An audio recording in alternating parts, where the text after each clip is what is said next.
વધુ એક letter bomb. લેટરમાં Veer Narmad દક્ષિણ ગુજરાત યુનિવર્સિટી પર નિશાન સાધ્યું છે। જીકાસ પોર્ટલની આખી સિસ્ટમમાં કોઈ મોનિટરિંગ ન હોવાનો આક્ષેપ કરવામાં આવ્યો છે। સેલ્ફ ફાઇનાન્સ કોલેજના સંચાલકો બેફામ બન્યાનો લેટરમાં ઉલ્લેખ કરાયો છે। સેલ્ફ ફાઇનાન્સ કોલેજોમાં બેફામ પ્રવેશ પ્રક્રિયા સામે ધારાસભ્યની નારાજગી જોવા મળી। સમય મર્યાદા કરતા વહેલા પ્રવેશ ફાળવણી કરી આપવાની પણ ફરિયાદ કરવામાં આવી છે।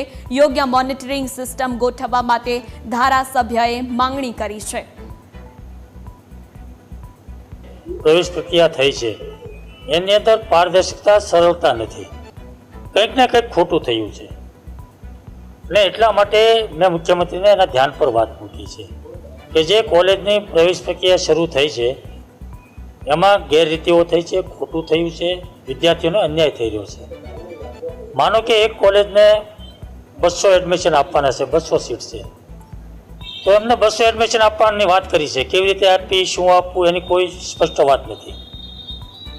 કોલેજોએ 200 એડમિશન લેવાના છે, 200 સીટ ભરવાની છે, તો એણે 5000 વિદ્યાર્થીઓને ઓફર ફોર્મ મોકલ્યા છે કે આવો એડમિશન લઈ જાઓ।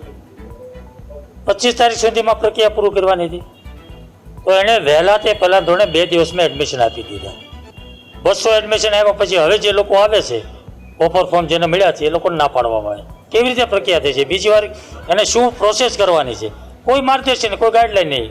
વિદ્યાર્થી, વાલી, કોલેજ, યુનિવર્સિટી ભટકે છે, કોઈ યોગ્ય માર્ગદર્શન નથી, ક્યાં જવું ખબર પડતી, લોકો ટેન્શનમાં છે, વિદ્યાર્થીઓ ટેન્શનમાં છે ને એટલા માટે મેં મુખ્યમંત્રીને પત્ર લખ્યો છે કે જે પ્રક્રિયા શરૂ થઈ છે એ પ્રક્રિયામાં કંઈક ને કંઈક ખામીઓ છે, કંઈક ને કંઈક મુશ્કેલી ઊભી થઈ છે, એ દૂર થવી જોઈએ। હા, વિદ્યાર્થીઓ મારી પાસે આવ્યા છે અને એક આ વાત પણ મુદ્દો મારે ધ્યાન પર મૂક્યો છે કે વચેટિયા લોકોના અમને ફોન આવે છે કે વધારે એડમિશન લેવું છે તો અમે તમને અપાવી દઈશું।